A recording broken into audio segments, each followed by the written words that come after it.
Côte d'Ivoire, vous venez d'avoir votre première séance de travail. Qu'est-ce qu'il y en a qui ont été tiré? Mais nous sommes au travail, hein, vous savez, en plus la situation politique elle-même, avec la manière dont ils ont ouvert le contentieux, nous oblige même à travailler, parce que nous ne sommes pas encore satisfaits des conditions de ce système électoral-là, des conditions dans lesquelles les élections sont en train de s'organiser. Et donc il est important que nous nous retrouvions, que nous travaillions, c'est ce que nous sommes en train de faire. Et de quoi vous avez concrètement parlé?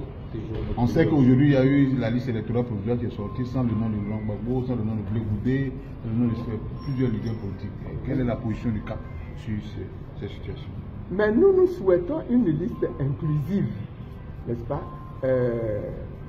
Et le problème de Blé Goudé, le problème de Laurent Gbagbo sont des problèmes qui sont posés depuis 2020 et qui ne sont pas encore résolus. Ces questions-là, il faut bien que le gouvernement s'asseye, que le chef de l'État prenne la décision de régler ce problème. C'est un problème qui ne peut se régler qu'avec l'adoption d'une loi d'amnistie. Et il faut que cette loi d'amnistie-là soit prise. À l'époque où nous étions en guerre, où le problème qui était posé, c'était le grave problème de l'attaque du pays par une équipe rebelle armée qui est venue, qui a détruit des populations civiles, il était important de créer quand même l'entente au niveau du pays pour gérer le conflit qu'il y avait.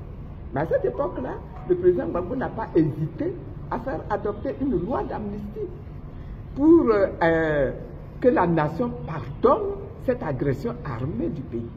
Aujourd'hui, il faut que cette même décision soit prise. Et là-dessus, là, nous estimons, nous le disons depuis 2020 d'ailleurs, hein, que la seule solution, c'est que le président de la République fasse adopter une loi d'amnistie par l'Assemblée nationale pour que toutes ces personnalités-là soient réinscrites sur les listes électorales.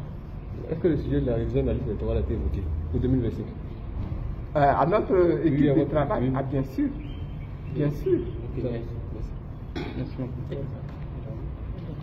Mais cette réunion, nous tenons à préciser que cette réunion n'était pas la première. Depuis la sortie du lundi, nous nous sommes mis résolument au travail. Le message que nous voulons que le gouvernement retienne, c'est que la CAP est une coalition de partis politiques avec une force de proposition, avec des thèmes de référence bien précis. Et que nous n'arrivons pas sur la scène politique avec le couteau entre les dents.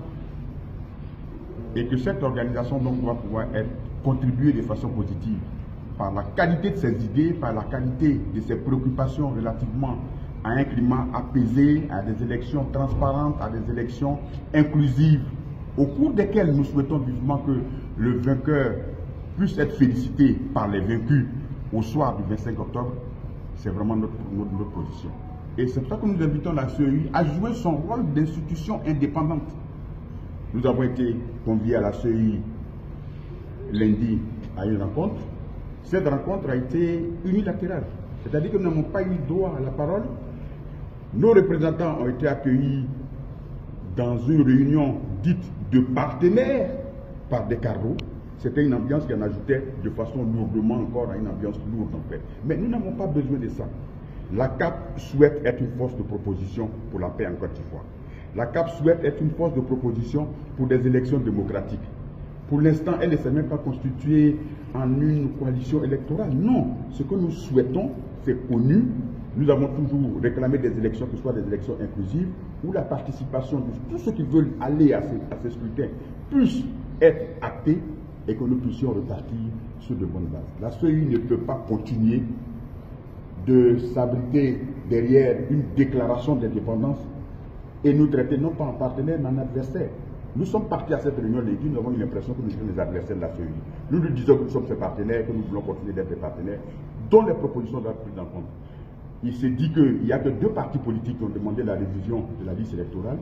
Nous avons voulu prouver ce jour-là que nous sommes plus de 25 partis à demander la révision de la liste électorale pour 2025.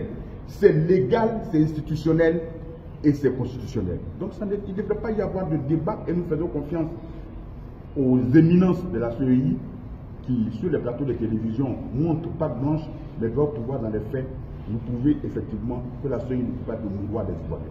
Merci. Okay. Est-ce que oui, je suis Dr Koulibaly Dimerko, président du PSDI, Parti des sociaux-démocrates ivoiriens, donc membre de la CAP Côte d'Ivoire. Je voudrais rapidement vous faire constater, en tout cas vous journalistes, avec nous, le mépris qui nous a été servi par